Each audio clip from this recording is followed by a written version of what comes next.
नमस्कार साथियों, मैं हरकेश सिंह आप सभी का आशा डिफेंस अकेडमी में हार्दिक स्वागत व अभिनंदन करता हूं। तो मैं हरकेश सिंह आपको जीएस कराऊंगा और जीएस में जो भी सारे टॉपिक हैं वो वन बाय वन करके कवर करेंगे। तो मैं आपको उन टॉपिकों के बारे में बता देता हूं जिन टॉपिकों को कवर करते हुए चलेंगे और जिन टॉपिकों को मैं बताऊंगा आपको उन्हीं टॉपिकों को आपको वन बाय वन करके लेके चलना है और एग्जाम के अंदर उन्हीं टॉपिकों में से आएगा। तो मैं एक बार आपको टॉपिक बता देता हूं कि किस तरीका से टॉपिक है और कहाँ से क्वेश्चन आते हैं, मैं आपको एक बार बता देता हूं। जैसे आपने पहले पढ़ा होगा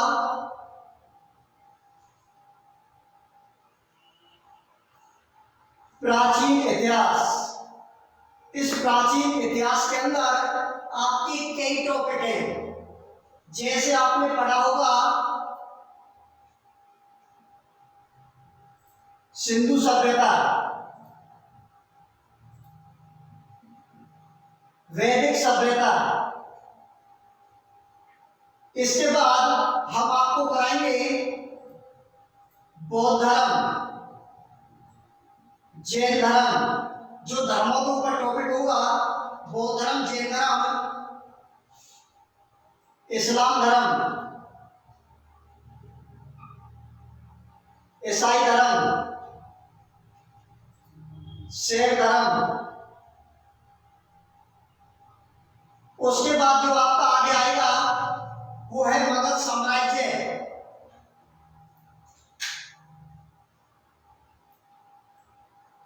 उसके बाद जो आपका आगे आएगा मध्यकालीन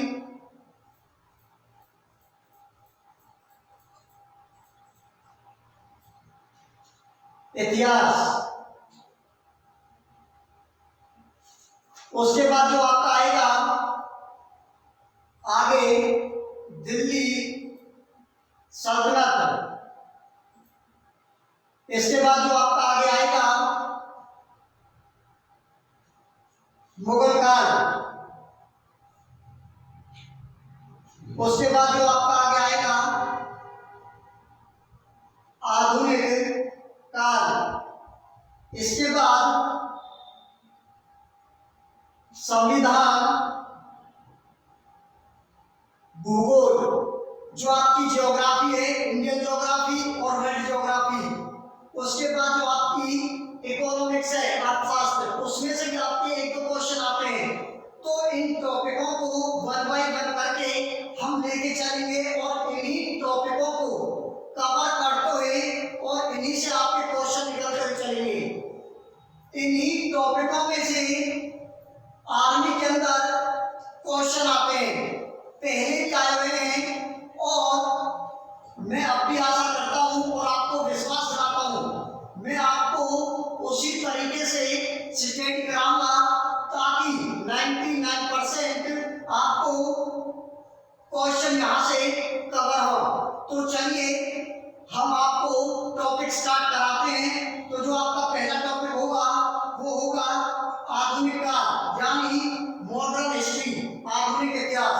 चलिए इसको स्टार्ट करते हैं। आधुनिक इतिहास को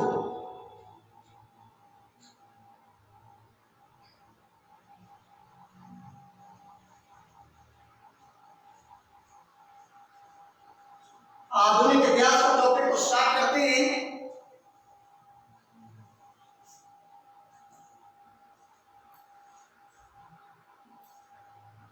बिल्कुल डीपली नहीं जाना है, आर्मी के अंदर इतना डीपली नहीं आता। जितने बच्चे ज्यादा सोचते हैं कि कहां से आएगा क्वेश्चन, कहां से पूछेगा, ऐसा बिल्कुल भी नहीं है। बहुत ही बेसिकली क्वेश्चन आते हैं। 1-2% हो जाता है कि 1-2 क्वेश्चन आउट हो जाए, जो टीचर आपको नहीं करा रहे, 1-2 क्वेश्चन हो जाता है, लेकिन आपका पूरा बेसिकली आता है। तो आधुनिक इतिहास हम यहाँ से स्टार्ट कराएंगे आपको बिल्कुल बेसिकली तरीके से।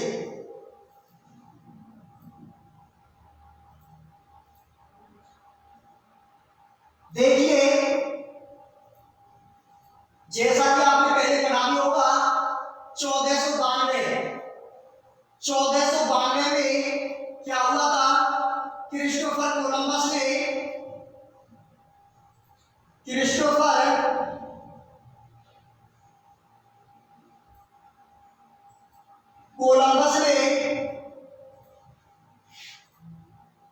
अमेरिका और वेस्ट इंडीज दो देशों का पता लगाया था। 1492 में क्रिस्टोफर कोलंबस ने यूएस और वेस्ट इंडीज नामक दो देशों की खोज की थी, पता लगाया था। इसके बाद 1498 में वास्को डी गामा ने भारत की खोज की थी। हालांकि भारत आपकी पहली प्राचीन विरासत है, लेकिन जो वास्को डी गामा आया था भारत, क्वेश्चनों में कई बार आ जाता है कि भारत की खोज किसने की? Vasco D gamma. लेकिन क्वेश्चन को एक अलग तरीके से पूछा जाता है कि समुद्री मार्ग के किनारे भारत की खोज किसने की? Vasco D gamma. कब की थी? 1498। जो आपका वास्को डी गामा है, ये कहाँ का रहने वाला है? पुर्तगाल का। कहाँ का रहने वाला है?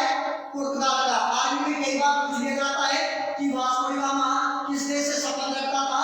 पुर्तगाल से। और यहीं पे देखते हैं कि पुर्तगाल की राजधानी क्या है? लिस्बन। पुर्तगाल की राजधानी क्या है? लिस्बन। ये भी पूछ लेता है कि पुर्तगाल की राजधानी क्या है? लिस्बन। इसके बाद हम चलते हैं, जो वास्को डी गामा है 1498 में भारत आया था, लेकिन यह किस तट पर आया था? किस बंदरगाह पर आया था? वास्को डी गामा कालीकट बंदरगाह पर आया था, जो कहाँ है? केरल में। कालीकट बंदरगाह कहाँ है? केरल में। और कालीकट बंदरगाह का जो दूसरा नाम है वो क्या है? कोझिकोड। कई बार पूछ लेता है, कई बार आ भी चुका है क्वेश्चन कि कालीकट बंदरगाह का दूसरा नाम क्या है, यानी पुराना नाम? कोझिकोड। क्या है? कोझिकोड। और कोझिकोड या कालीकट बंदरगाह कहाँ है? केरल के अंदर। जिस पर कौन आया था? Vasco D gamma. कब आया था? 1498। कहाँ का रहने वाला था? पुर्तगाल। पुर्तगाल की राजधानी क्या थी? लिस्बन। इसके बाद देखो भाई, आप भी जानते हो, अगर आपके घर पर कोई अतिथि आता है तो आप उसका वेलकम भी करोगे। ऐसे ही वास्को डी गामा जब भारत आया था तो इसका वेलकम किया था एक राजा का, बीजापुर का। कहाँ का राजा था? बीजापुर का। उसका नाम क्या था? जुमेरिन। क्या नाम था? जुमेरिन। बीजापुर का राजा जुमेरिन ने वास्को डी गामा का स्वागत किया था कालीकट बंदरगाह पर। और जैसे ही इनकी मुलाकात हुई, हाय हेलो हुई, तो वास्को डी गामा अपने वतन वापस चला गया था। इसके बाद क्या हुआ? जो वास्को डी गामा था, फिर ये दोबारा भारत आया। कब? 1502 में। वास्को डी गामा पहली बार कब आया? 1498। और दूसरी बार कब आया? 1502 में। 1502 में वास्को डी गामा व्यापार करने के माध्यम से ही प्रॉपर तरीके से भारत में आया था कि मुझे भारत में क्या करना है? व्यापार करना है। जो मैं आपको बताऊंगा आगे, ये सारी यूरोपियन कंपनी थी। क्या थी? यूरोपियन कंपनी जो भारत में व्यापार करने के लिए आई थी। तो उनमें से ही एक आपकी पुर्तगाल कंपनी थी। और पुर्तगाल का जो लीडर था पहली बार जिसने भारत में कदम रखा था, वास्को डी गामा, वो दोबारा 1502 में आया था। 1502 में यह अपने साथ कुछ चीजें लेकर आया था। वहां से क्वेश्चन कई बार पूछ लेते हैं। 1502 में तंबाकू और आलू, तंबाकू और आलू का जो प्रचलन भारत में शुरू किया था, वो किसने शुरू किया था? पुर्तगालियों ने। किसने शुरू किया था? पुर्तगालियों ने। और कौन लेकर आया था? Vasco D gamma. कौन लेकर आया था? Vasco D gamma. तो क्या हुआ? वास्को डी गामा के अंतर्गत होते हुए भारत में जो पहली कंपनी स्थापित हुई थी पुर्तगाल की, वो कब हुई थी? 1505 में। कब हुई थी? 1505 में। पहली पुर्तगाली कंपनी 1505 में कोच्चि के अंदर स्थापित हुई थी। कहाँ हुई थी? कोच्चि। कहाँ हुई थी? कोच्चि के अंदर। 1505 में पहली फैक्ट्री पुर्तगालियों की कहाँ लगी थी? कोच्चि में। जहां इसके बाद मैं आगे कराऊंगा, इसका आप स्क्रीनशॉट ले सकते हो और मैं इसको रख करता हूं।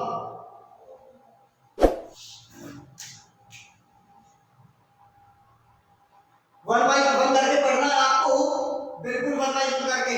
1492 में अफ्रीका की खोज किसने की थी? क्रिस्टोफर कोलंबस ने। वास्को डी गामा भारत कब आया था? 1498 में। कहाँ का रहने वाला था? पुर्तगाल का। पुर्तगाल की राजधानी क्या है? लिस्बन। वास्को डी गामा कौन से तट पर आया था? कालीकट तट पर। और कालीकट बंदरगाह का पुराना नाम क्या है? कोझिकोड, जो कहाँ है? केरल के अंदर। वास्को डी गामा का स्वागत किसने किया था? जोडेन ने। कहाँ का राजा था? बीजापुर का। वास्को डी गामा दो बार भारत कब आया?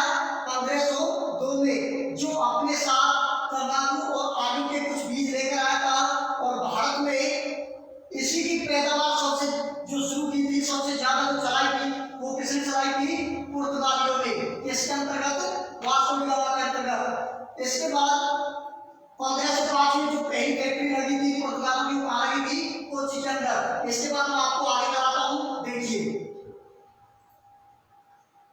और चैनल को सब्सक्राइब करें और वीडियो को लाइक, शेयर और बेल आइकन का जो आपका चिन्ह है वो इम्प्रेस करें, ताकि वीडियो हर किसी के पास पहुंचे, आपके यार दोस्तों को थोड़ा बहुत लाभ मिले।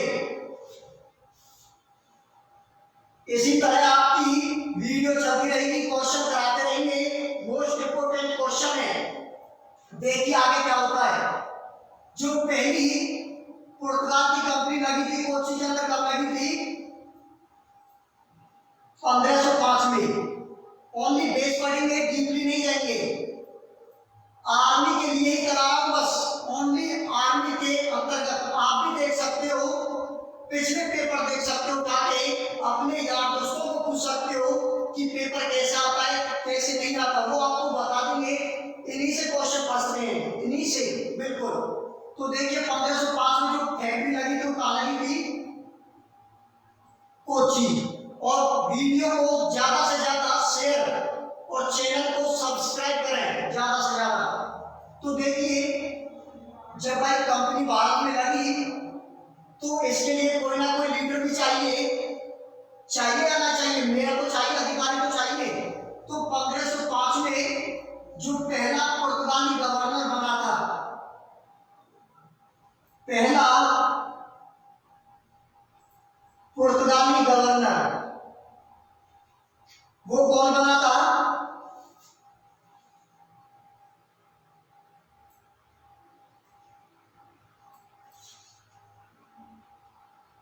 फ्रांसीसी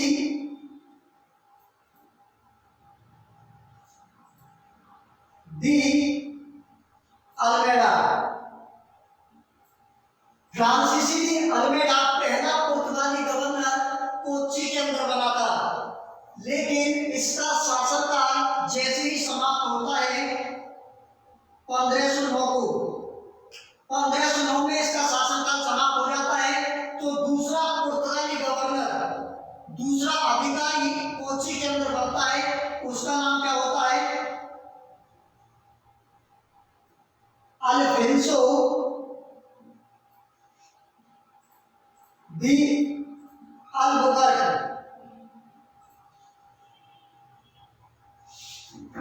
अल्फोंसो डी अल्बुकर्क दूसरा पुर्तगाली गवर्नर बनता है कब? 1509 में। और पहला पुर्तगाली गवर्नर कब बनता है? 1505 में। क्या नाम होता है उसका? फ्रांसीसी डी अल्मेडा। ये दोनों आपको ध्यान रखने हैं। दूसरा पुर्तगाली गवर्नर 1509 में कौन बना था? Alfonso de Albuquerque. और पहला फ्रांसीसी फ्रांसीसी अल्मेडा। अब देखिए क्या होता है, और यहीं से आपके क्वेश्चन निकलेंगे, यहीं से ही क्वेश्चन निकलेंगे। और क्वेश्चन किस तरीके से निकलेंगे देखो, अल्फोंसो डी अल्बुकर्क 1509 में गवर्नर बनता है, लेकिन ये सबसे कट्टरपंथी गवर्नर होता है। इसने क्या किया, गोवा का एक राजा था जिसका नाम था आदिल शाह। क्या नाम था, आदिल शाह। कहाँ का राजा था, गोवा का। कहाँ का, गोवा का। कौन था, Adil Shah. Alfonso de Albuquerque ने अपनी पावर से, अपनी शक्ति से अपने अधिकार जो वहां जमा लिया था, तो इसने क्या किया, आदिल शाह से गोवा को छीन लिया। कब, 1510 में। तो गोवा किसका गुलाम हो गया, पुर्तगालियों का। कौन था पुर्तगाली गवर्नर, अल्फोंसो डी अल्बुकर्क। आपको पता भी होगा कि ऐसा कौन सा राज्य था जो अंग्रेजों का कभी गुलाम नहीं हुआ, कौन सा था, गोवा। ऐसा कौन सा राज्य था जो अंग्रेजों का गुलाम नहीं हुआ, गोवा। ये कई बार पूछ गया है, क्वेश्चन कई बार आ चुका है। ये एकमात्र ऐसा राज्य था गोवा जो पुर्तगालों का गुलाम था और अंग्रेजों का गुलाम नहीं था। ये यहाँ से आ चुका है क्वेश्चन। कब हुआ था गुलाम, 1510 में। तो गोवा से ही क्वेश्चन को देखो, यहाँ से यहीं से क्वेश्चन को क्लियर करते हैं। पहले गोवा गुलाम कब हुआ, 1510 में। ये तो आपको पता है, किसने किया था, अल्फोंसो डी अल्बुकर्क, जो पुर्तगालियों से था। इसके बाद अब देखते हैं हम, जो आपका गोवा है, गोवा पुर्तगालियों से आजाद कब हुआ, 1961। कब हुआ, 1961। कब आजाद हुआ, 1961 में गोवा आजाद हो गया। होने के बाद भारत का ये अंगीकार बना था 1962 में। ये क्वेश्चन आ चुका है एग्जाम के अंदर, 2018 में आया था जीडी के अंदर। IRO 2018 जीडी में आया था ये क्वेश्चन। बहुत से बच्चों ने ये टिक किया था, ध्यान नहीं दिया था इस पे कि क्वेश्चन पूछ क्या रहा है। बस उन्होंने बस एक ही चीज सोच रखी थी कि गोवा का आजाद हुआ, उन्होंने तुरंत क्लिक किया 1961। लेकिन नहीं, क्वेश्चन था कि गोवा भारत का अंगीकार कब हुआ, आजाद तो 1961 में हुआ, लेकिन अंगीकार कब हुआ, 1962 में। अब आगे देखो इसी क्वेश्चन को, गोवा भारत का राज्य कब बना, गोवा भारत का राज्य कब बना। 1961 में आजाद हुआ, 1962 में अंगीकार हुआ, लेकिन एक संशोधन हुआ था 56वां।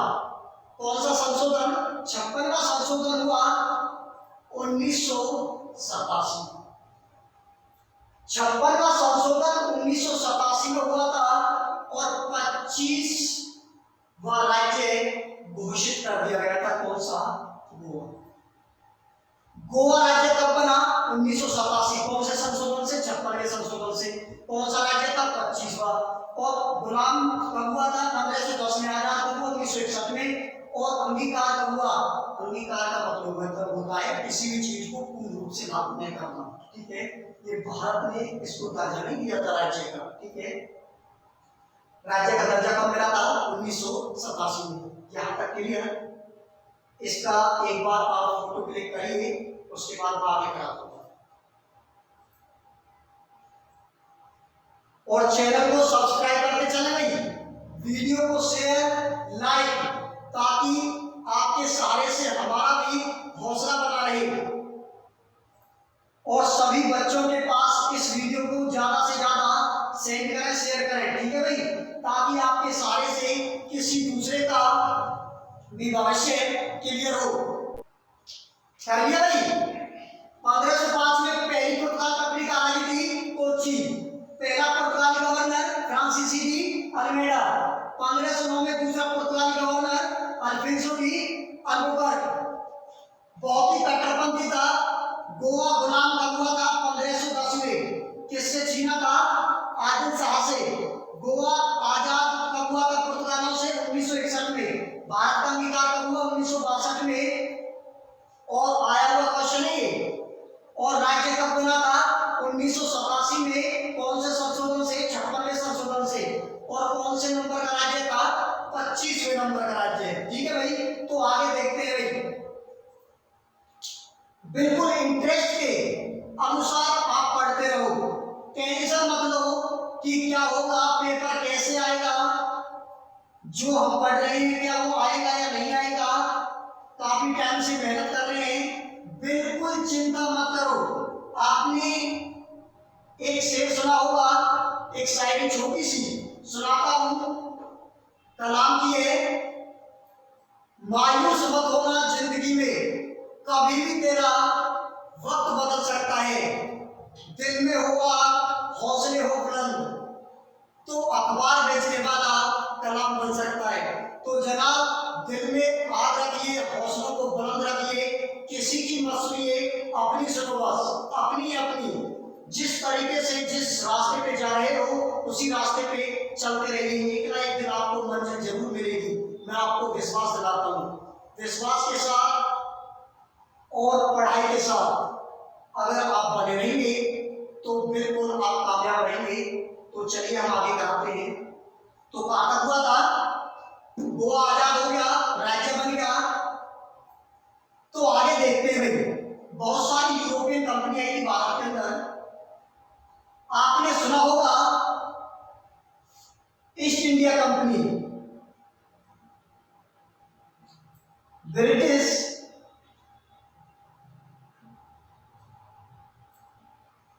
ईस्ट इंडिया कंपनी,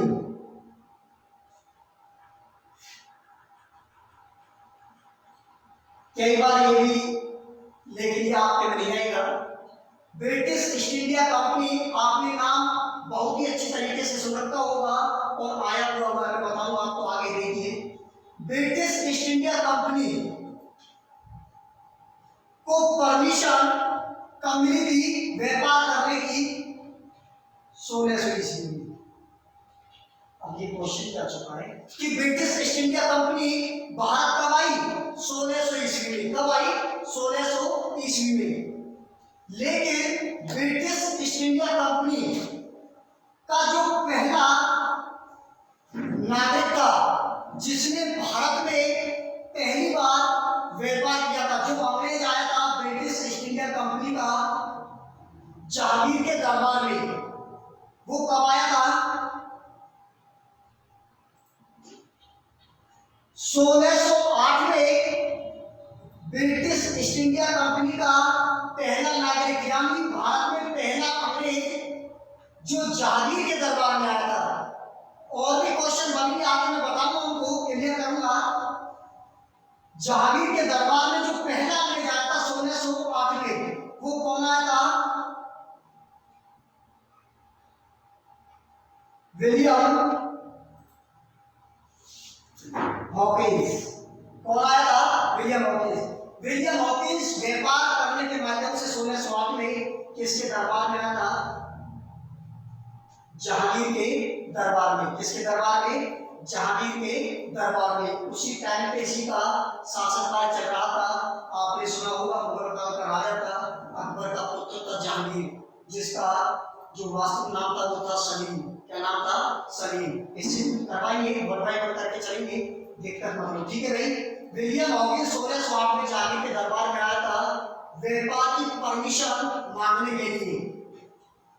तो क्या हुआ, जहांगीर ने विलियम हॉकिंस को 1611 तक अपने दरबार में रखा। कब तक, 1611 तक। 1611 में इसको परमिशन दी थी कि आप सूरत के अंदर, कहा, सूरत के अंदर आप अपनी कंपनी स्थापित कर सकते हैं। कहा, सूरत में। कहा कर सकते हैं, सूरत में। जहांगीर ने विलियम हॉकिंस को परमिशन कब दी, अनुमति कब दी, 1611 में। कहा, सूरत में। लेकिन इसने अपनी कंपनी कब स्थापित की थी, 1612 में। ये क्वेश्चन आ चुका है।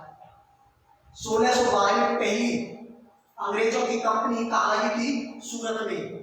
कौन था लीडर, विलियम हॉकिंस। कब आया था, 1608 में। किसके दरबार में, जहांगीर के में।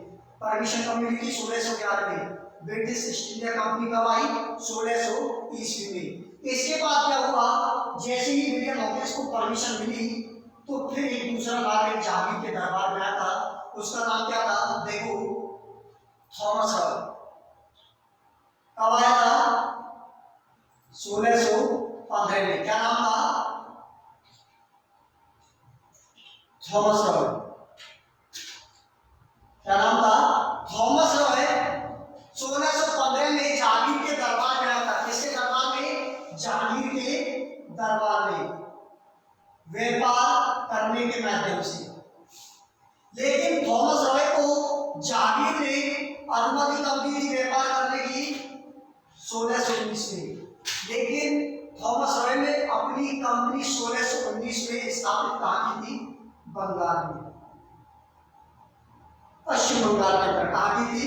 पश्चिम बंगाल के अंदर।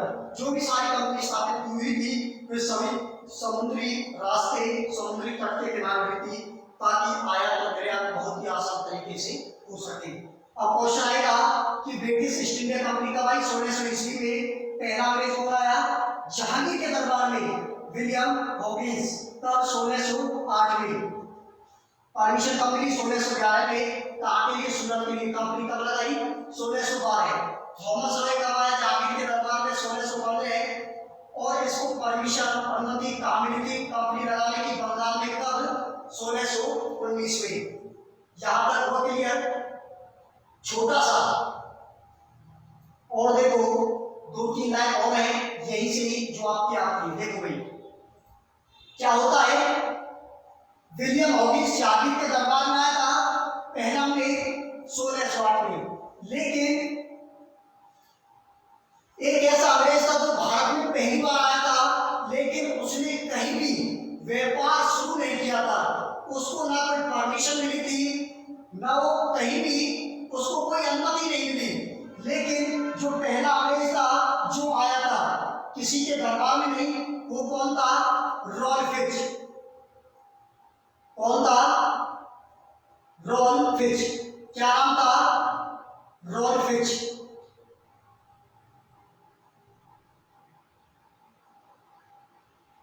Royal Fitch. रॉयल फिच कब आया था? 1605 में। लेकिन इसने अपनी कंपनी कहीं स्थापित नहीं की और ना ही इसको कोई अनुमति नहीं मिली थी। ठीक है भाई। इसके बाद पहला अंग्रेज कौन आया भारत में? Royal Fitch. जहांगीर के दरबार में पहला अंग्रेज कौन आया? Captain William Hawkins. ये ध्यान से देखना भाई, कैप्टन विलियम हॉकिंस। ठीक है भाई। इसके बाद देखो, अब एक बार आ जाता है कि भारत में आने वाला पहला अंग्रेजी जहाज कौन सा था? पहला अंग्रेजी जहाज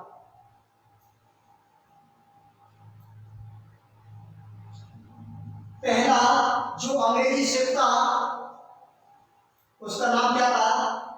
रेड ड्रैगन।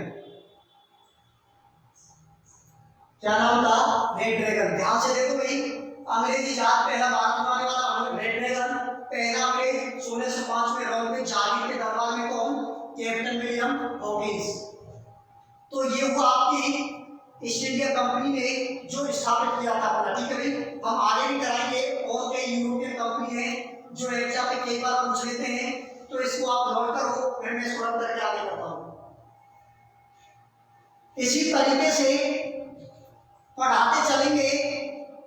जैसे ही आपके टॉपिक कवर होंगे फिर हम आपको वन लाइनर क्वेश्चन देंगे। वन लाइनर हम क्वेश्चन बोलेंगे और आप उनका आंसर देना। जितनी आप प्रैक्टिस करोगे उतना ही आपके लिए कम है। जितनी आप संघर्ष करोगे लिखने की, बोलने की, हमारे साथ चलने की, उतना ही आप में मैच्योरिटी आती चली जाएगी। ठीक है भाई। तो इसको लिखो, स्क्रीनशॉट ले लो भाई, और आगे कराते हैं। फिर इसी तरीके से पढ़ाई चलेगी भाई। देखो भाई आगे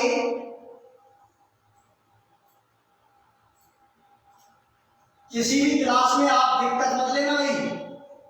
जिस तरीके से जीके की चलती है उसी तरीके से आपकी मैथ की भी चलेगी, साइंस की भी चलेगी, और क्लर्क वाले बच्चों के लिए इंग्लिश की भी चलेगी। तो आगे देखते हुए देखो, आगे करते हैं। और भी यूरोपियन कंपनी थी, ब्रिटिश ईस्ट इंडिया कंपनी के बारे में मैंने बता दिया है। तो आगे देखो, एक डच कंपनी थी। कौन सी थी? Dutch company. ये भी पूछ लेते हैं कि डच कंपनी भारत में कब आई? 1602 में। डच आप समझते होंगे नीदरलैंड एक देश है, उसका नाम आपने सुना होगा, नीदरलैंड देश का नाम, उन्हीं को डच बोला जाता है। जैसे न्यूजीलैंड के लोगों को कीवी बोला जाता है, ऑस्ट्रेलिया के लोगों को क्या बोला जाता है? कंगारू, ठीक है। ऐसे ही नीदरलैंड के लोगों को क्या बोला जाता था? डच। डच कंपनी कब आई? 1602 में। इसके बाद एक और कंपनी थी जो व्यापार के माध्यम से भारत में आई थी, उसका नाम क्या था? Dense company. बिल्कुल डीपली नहीं कराएंगे,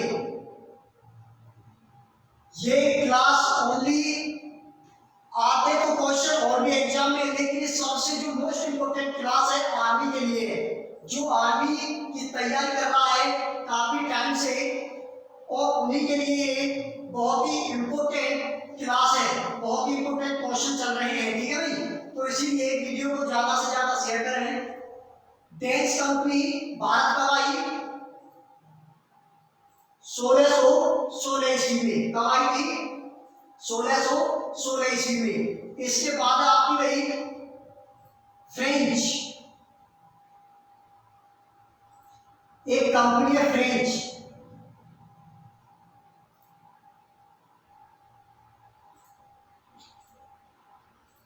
फ्रेंच कंपनी कब आई थी? 1664। एक आपकी कंपनी है स्वीडिश,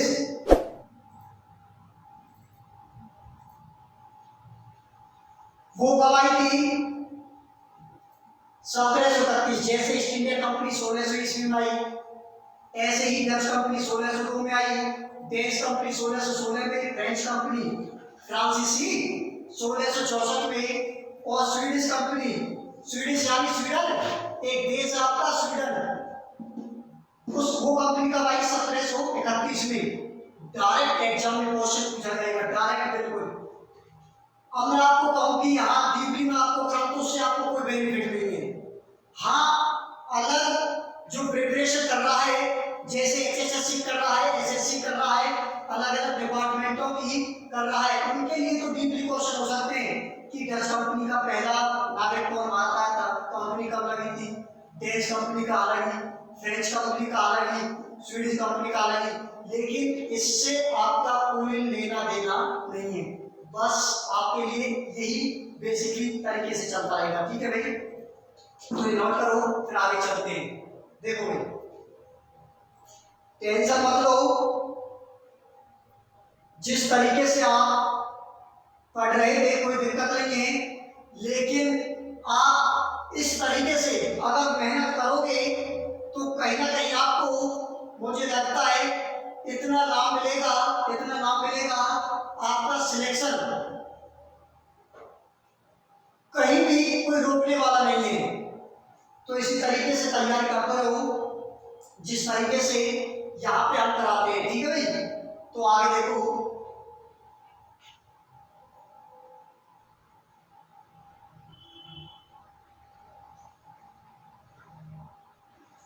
पढ़ाई करने का भी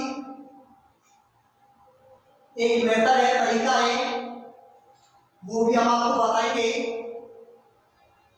लेकिन पहले यहाँ पे देखो पढ़ाई कैसे करनी है, किस तरीके से करनी है, कितने क्वेश्चन पढ़ने हैं, कौन कौन से नोट्स पढ़ने हैं। बहुत से बच्चे उनके पास इतने नोट्स होते हैं कि उनको ये पता नहीं चलता कि कहाँ से पढ़े, क्या करें, क्वेश्चन कहाँ से आने वाले हैं, वो उसी में कंफ्यूज होते चले जाते हैं, एग्जाम का टाइम उसी में निकाल देते हैं, ठीक है भाई। लेकिन यहाँ पे ऐसा नहीं होता, बिल्कुल ओनली लिमिटेड आपको क्वेश्चन दिए जाएंगे और उन्हीं क्वेश्चनों को करवाया जाएगा जहां से पेपर आता है, ठीक है भाई। तो देखो आगे भाई, यहाँ पे हो गया भाई। एक बार देखो, ईस्ट इंडिया कंपनी भारत कब आई? 1600 ईस्वी में। डच कंपनी कब आई? 1602 में। डेन्स कंपनी कब आई? 1616 में। फ्रेंच कंपनी कब आई? 1664 में। स्वीडिश कंपनी कब आई? 1731 में, ठीक है भाई। और ईस्ट इंडिया कंपनी 1600 ईस्वी में, ठीक है भाई। इसी तरीके से चलता रहेगा। तो आगे देखो, आगे कराते हैं।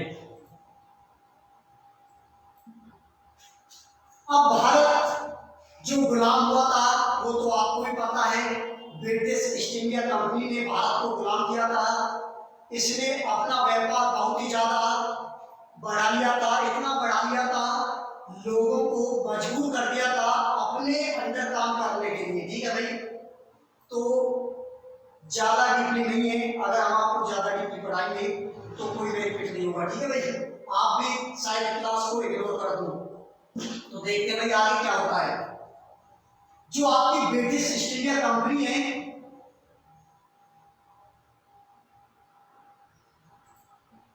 1759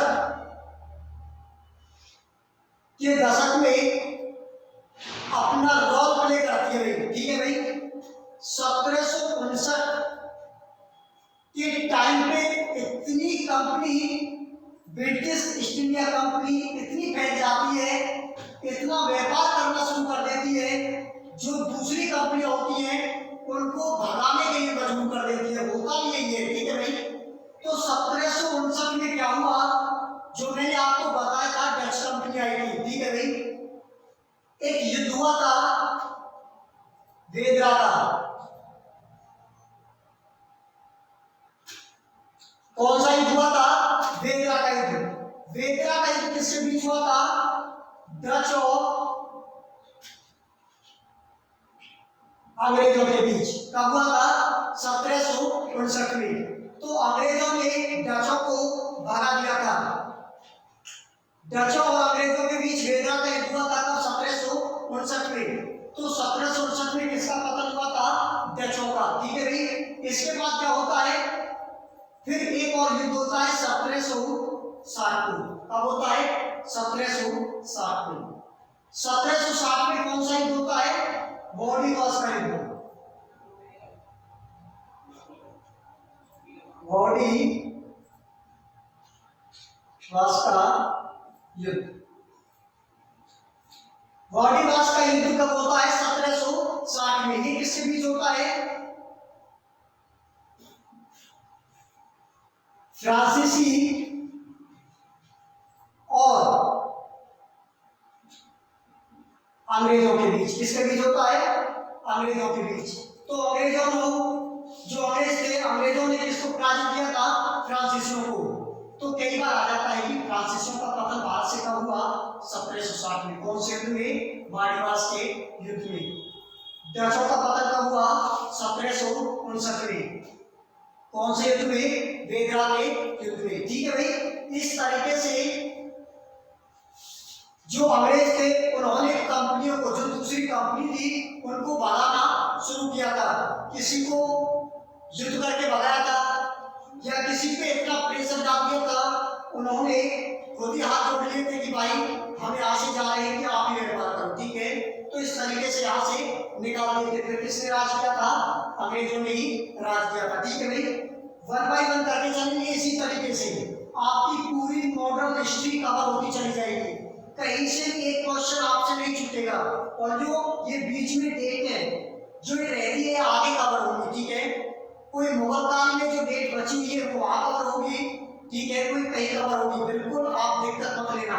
तो आगे देखते हैं भाई, इसको नोट करो, क्लिक करो इसकी भाई, फोटो खींच लो।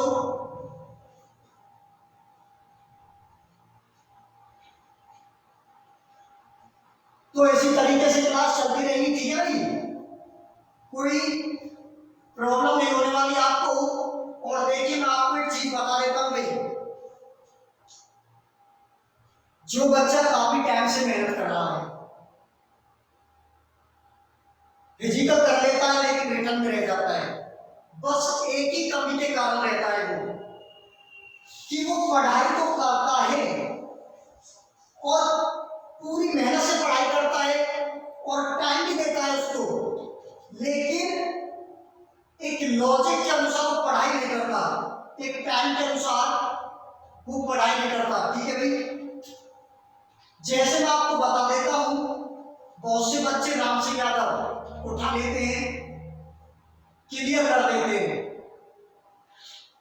जो आपकी राम सिंह यादव है, एक बुक है आर्मी के लिए स्पेशल। ठीक है भाई, बच्चों ने एक तरफ से ली और उसको क्लियर कर दिया, ठीक है। कई बार इसमें गलती भी है, एक दो क्वेश्चन की मिसप्रिंट भी है, बच्चे उसी को रख लेते हैं, ठीक है। टीचरों को भी नहीं पूछते, स्वयं ही राजा बन जाते हैं, बाबू बन जाते हैं, ठीक है। और 50 सेट होते हैं, इनको एक दिन में और 2 दिन में करने की कोशिश करते हैं, लेकिन हालांकि ऐसा नहीं होता। लॉजिक है वो बताऊंगा 1 मिनट के अंदर, आपको बता दूंगा लॉजिक, ठीक है। ऐसी ही साइंस है, किसी के पास नॉर्थ साइड 1000 क्वेश्चन है, 1 घंटे में चाहे वो 1000 क्वेश्चन पेड़ दी, गलत है, रॉन्ग है, ऐसा बिल्कुल मत करना। अगर इस तरीके से करोगे तो मैं ये अनुमान लगा सकता हूं कि 99% आप सक्सेस नहीं होंगे। हालांकि बुरी भी लग सकती है मेरी बात, लेकिन 99% सक्सेस नहीं हो सकती। एक तरीका मैं बताने वाला हूँ, आप उसको ये कहोगे कि हाँ सर सही कह रहे हो आप। जो मानने वाला है मानेगा, और जो ये है कि जो अपने तरीके से चल रहा है वो तो अब भी चल रहा है। बताता हूं किस तरीके से पढ़ाई करनी है। देखिए भाई, 1 मिनट के अंदर बता देता हूं किस तरीके से पढ़ाई करनी है।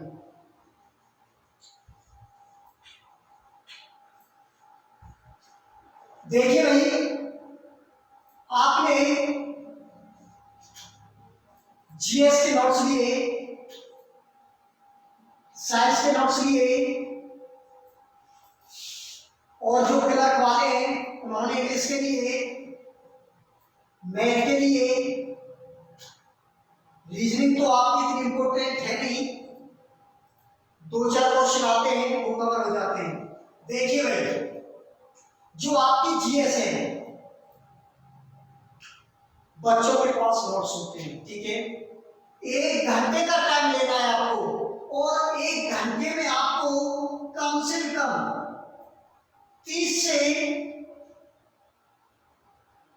35 क्वेश्चन, लास्ट 30 से 35 क्वेश्चन कवर करने हैं, ठीक है भाई, 1 घंटे में। यही आपको याद करते रहेंगे, ठीक है भाई। ये नहीं कि सर ये तो मेरी याद है, मैं तो आगे और करूंगा 50-60 क्वेश्चन, 100-150 क्वेश्चन, 250-300 क्वेश्चन याद तो हो जाएंगे, लेकिन 1-1 घंटे के लिए ही आपके माइंड में रहेंगे क्वेश्चन, फिर आपके वो आउट हो जाएंगे आपके माइंड से, ठीक है। 30 से 35 क्वेश्चन पढ़ो 1 घंटे में। अगर आप इसी तरीके से 30 से 35 क्वेश्चन 1 घंटे में पढ़ते हो, डेली पढ़ते हो, 30 आज पढ़ लिए, कल फिर पढ़ लिए, परसों फिर पढ़ लिए, तो 30 दिन में जनाब 30 क्वेश्चन 30 दिन में इंटू कर लो, कितना होंगे 900 क्वेश्चन जनाब। 900 और 1000 क्वेश्चनों की मेरे पास पीडीएफ है, रिटर्न जो मैंने बनाई है इन्हीं क्वेश्चनों में से 2014 से मैं टीचिंग कर रहा हूं, और मैं अपडेट करता रहता हूं क्वेश्चनों को, ठीक है। 2014 से और 2021 चल रहा है, ठीक है भाई। कोरोना महामारी का दौर चल रहा है, पढ़ाई फ्लॉप है, ठीक है भाई, हो नहीं रही बच्चों की। 900 से 1000 क्वेश्चनों की पीडीएफ है जनाब, इन्हीं से क्वेश्चन फंसते हैं जो बच्चों के पास होते हैं ना, 4-4, 5-5 हजार क्वेश्चन, 10-10, 11-11 हजार क्वेश्चन, ठीक है। बिल्कुल रॉन्ग है, गलत तरीका, माइंड में प्रेशर डाल रहे हो, ठीक है, कुछ नहीं है। 900 से 1000 क्वेश्चन लो, और इनसे आपके एग्जाम में क्वेश्चन आएंगे, नो प्रॉब्लम नो टेंशन, ठीक है, जो मैंने सीक्वेंस बताया, ठीक है। इसी तरीके से साइंस करो, ठीक है, इसी तरीके से इंग्लिश करो, फॉर्मूले बेस, ठीक है, फॉर्मूले के आधार पर। जो मैथ है, मैथ भी इसी तरीके से करो, लेकिन रूल बाय रूल, एक रूल के कम से कम 10-10, 20-20 क्वेश्चन, 10-10, 20-20 क्वेश्चन, इस तरीके से क्वेश्चन होते हैं, ठीक है भाई। रीजनिंग है ओनली आर्मी के लिए 10 दिन की रीजनिंग है, तो 8 से 10 दिन की, ठीक है, ये आपकी कवर हो जाएगी। लेकिन जीएस, साइंस और आपका मैथ, ये जीडी ट्रेड में के लिए इम्पोर्टेंट है और जो क्लर्क है उसके लिए इम्पोर्टेंट है इंग्लिश, और जो एनडी है टेक्निकल उसके लिए इम्पोर्टेंट है साइंस। हर तरीके से आपको फोकस डालना है और हर तरीके से आपको विजुअल तरीके से देखना है, ठीक भाई, हर तरीके से। इस तरीके से करोगे तो आपको 100% तो क्या 1000%, 1000% आपको सक्सेस मिलेगी, ठीक है भाई, मैं प्रॉमिस करता हूँ। और मैं कराऊंगा आपको क्वेश्चन इसी तरीके से, ठीक है भाई। सिलेबस को एक बार मैं आपको जो सिलेबस मैंने बताया इसको मैं क्लियर करा दूं, लेकिन एक मेरा नंबर ले लो भाई 9671323610, ये व्हाट्सएप नंबर है मेरा, ठीक है भाई। अगर किसी को कोई प्रॉब्लम हो, कुछ पूछना हो, ठीक है भाई, इस पर पूछ लेना। और जो वीडियो जैसे हम लोग अपलोड करेंगे उसके नीचे कमेंट में डाल देना, ठीक है भाई, जो भी आपको प्रॉब्लम हो, शिकायत हो वो कर देना और इस नंबर पर व्हाट्सएप कर देना, ठीक है भाई। ये मेरा व्हाट्सएप नंबर है जहां भी आपको प्रॉब्लम आए, ठीक है। लेकिन 900 से 1000 क्वेश्चन जीएस के मिलेंगे सिलेबस कवर करने के बाद। ये मत सोचो कि पेपर कब है, चाहे पेपर के 10 दिन है, 10 दिन में रिजल्ट दूंगा जीएस का, 10 दिन में दूंगा मैं, ठीक है भाई। ये मत घबराओ कि सर जब पेपर कब होगा पता नहीं, कुछ चलेंगे, बिल्कुल मैं इसे बता दूं, ये समझो आपके पास टाइम ही नहीं, ठीक है भाई। तो इसी टाइम हम आपको कल मिलते हैं, ठीक है भाई। तो जय हिंद, जय भारत, नमस्कार सबको।